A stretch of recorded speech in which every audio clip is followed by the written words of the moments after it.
usapang general health. Ang dami ko nakikita ngayon na bata pa lang may komplikasyon na, may CKD, diabetes, at kung ano-ano. At naniniwala ako na pagkain talaga ang dahilan ng lahat ng sakit. Kasi yung mga namamanang sakit, ano yun generational na nila na lifestyle eh. From great grandparents, hindi na inayos, to today, hindi inayos. Kaya naging mana-mana yung sakit. At kung from your great grandparents ay maayos na yung lifestyle nila, hanggang sa ngayon, sigurado ako na meron kang maayos na genes. Kaya lahat yan, sabihin nyo ng mana, oo, pero at the end of the day, kung titignan nyo from roots, hindi pa rin nila inalagaan ng maayos yung sarili nila. Or nagkaroon ng mga trabaho na masama talaga sa katawan, katulad ng mga tao na nakaka-inhale ng mga smokes, mga chemicals, at kung ano-ano. Pero dun sa mga tao na may sakit dahil lang hindi nila inaalagaan yung sarili nila, ayusin nyo naman. Madali lang naman eh. Ito lang yung mga kailangan nating i-consume na foods. Tubig, itlog, prutas, gulay, karne. Yun lang. Kahit gaano karami yung kainin mo dyan, hindi mo kayang patabain yung sarili mo. Kasi sakto lang yung calories niyan. Ito kasi kaya tumataba ang tao. Calories nga at processed na pagkain. Ang dami nga dyan pagkain na hindi mo alam kung paano ginawa eh. Yung mga gummies, yung kung ano-ano. Di ba? Ano na lang siya, physically pleasing na lang siya tignan. Tapos, chemically engineered yung taste niya para magustuhan ng tao. Pero, saan gawa yun? Di ba? Meron pa nga dyan, gawa sa petroleum at kung ano-anong chemical talaga. At yun, ang processed foods.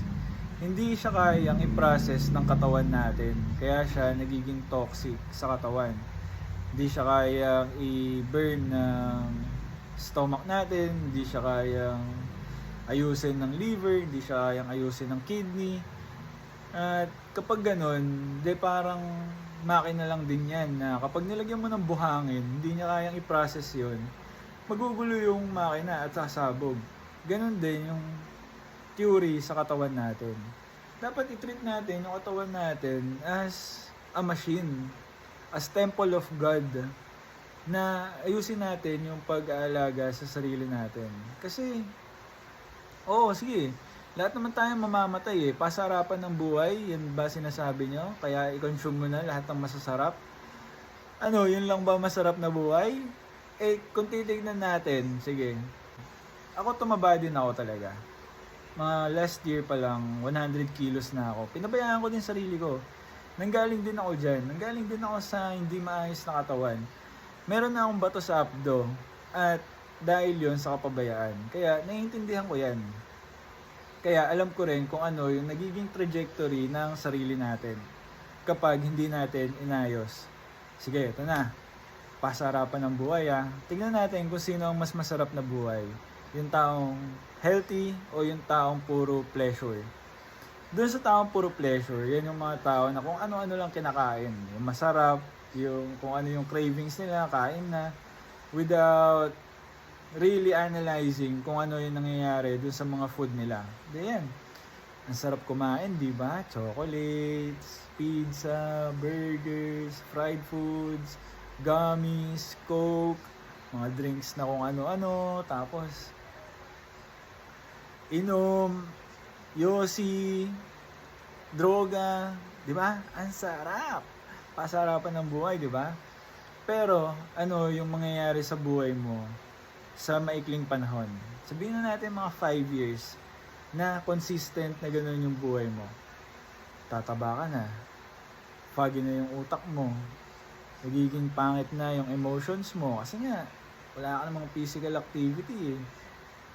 Tapos, magkakasakit ka na. Marami ka ng komplikasyon. Mau-hospital ka na. Yung pera mo, imbis na pinanggagastos mo sa mga kabuluhang bagay, nasa hospital bills. Kung wala kang pambayad, problema yung mga pamilya mo para mabayaran yung bills mo. Tapos pag uwi mo, ganoon ulit hanggang sa wala ka na. Masarap ba yung buhay na yan? Yung ba yung sinasabi yung pasarapan ng buhay? Eto naman, eto yung totoong masarap na buhay. Healthy ka. Nag-exercise ka everyday. Nagbabasa ka ng libro everyday. Nagiging mabuting tao ka everyday. Nagdadasal ka sa Panginoon everyday. Ano yung buhay no mga yun? Dahil nag-exercise ka, maganda yung katawan mo, maganda yung smile mo, maganda yung appearance mo, confident ka, kahit anong physical activity, kaya mo, pumunta ka sa mountain, kaya mo, pumunta ka sa underground, kaya mo, tumakbo ka, kaya mo, makipaglaro ka sa anak mo, kaya mo, mag-travel ka around the whole world, kaya mo lahat. Ang ganda ng tingin sa'yo ng mga tao, ang ganda ng tingin mo sa sarili mo kapag tumitingin ka sa salamin tapos macho ka. Ang sarap, di ba? Lahat masarap eh. Tapos, nagbabasa ka pa ng libro. Sobrang open mo sa lahat ng information.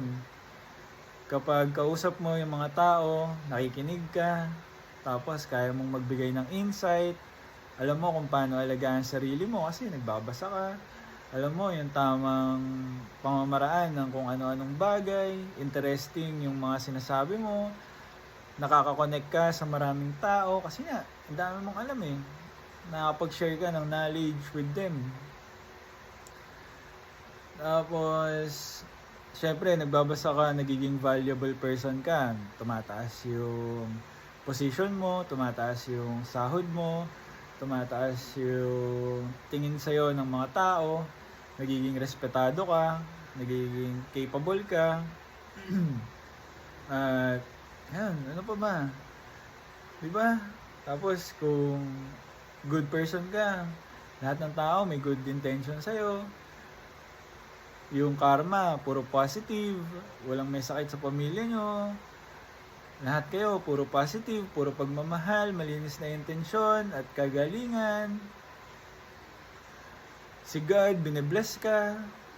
Masaya yung connection mo with God kasi temple of God to eh. Pagka inayos mo yan, walang ibang pwedeng mangyari sa sarili mo kundi ibe-bless ka ng ibe-bless. Kasi, ano ba, eto pa isa. Kung gagawin natin siya na, kunwari, kotse. Yung isa, hinahayaan lang, tas yung isa, well-maintained. Eto, bibigyan ka na ito ng sangkatutak na problema. Nafaflatan nga, sisiraan ka gulong, tumitirik, sumasabog. Etong well-maintained. Kahit saan ka pumunta, sigurado ka na safe ka. Huwag ka lang madidisgrasya. Diba? Yun yung yun eh. Kaya hindi ko magets yung sinasabi nila na mamamatay ka rin naman eh.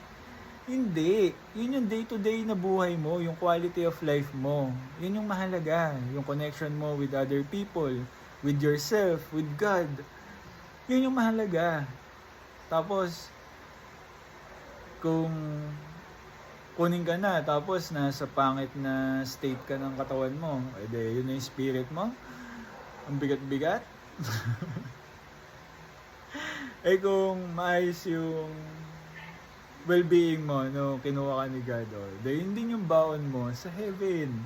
Kaya, yun yung yun nga yung sinasabi nila na yung riches daw dito sa mundo ay wag mong masyadong mahalin. Kasi ang pinaka blessing natin dito sa mundo ay etong sarili natin. Kaya alagaan nyo, mahalin nyo, pagalingin nyo, bigay nyo yung best effort nyo para maging maganda yung image ng sarili nyo. At unang-una na doon, yung pangangatawan. Ano lang kasi, kung from roots, maayos na yung lifestyle natin, hindi naman talaga dapat siya mahirap eh. Kung tumaba ka na, tapos mag-exercise ka, mahihirapan ka talaga, di ba? Ang sakit sa katawan, yung pangalawang araw mo sa gym, pakasakit ng katawan mo nun. Tapos, sobrang sakit. Hindi ka na makapag-gym kinabukasan. Tapos, naiinis ka na kasi nga, sakit-sakit sa katawan. Pero, ang totoo naman, kapag bata ka pa lang, maayos na lahat yan. Parang baliwala lang. Mas madali mag-maintain kaysa mag-ayos. Yung push-ups mo, basic na lang sa'yo, ang sarap-sarap. Ganun, di ba? Yung squats mo, ang sarap-sarap gawin. Tsaka, sobrang sarap talaga ng healthy body. Kaya, guys, maging healthy na tayong lahat. Yun talaga ang kailangan natin. Maging healthy. Healthy physically, mentally, spiritually. Pag healthy yan, walang ibang pwede mangyari sa inyo kundi maging healthy din kayo financially. Kasi you're getting better every single day. At money follows value. Kung maganda yung value nyo sa mundo, habulin kayo ng pera. Kaya yun lang ang topic natin for today. General health. Alagaan natin yung sarili natin. This is temple of God. So, God bless sa inyo lahat. Mag-ingat kayo palagi. Ingat.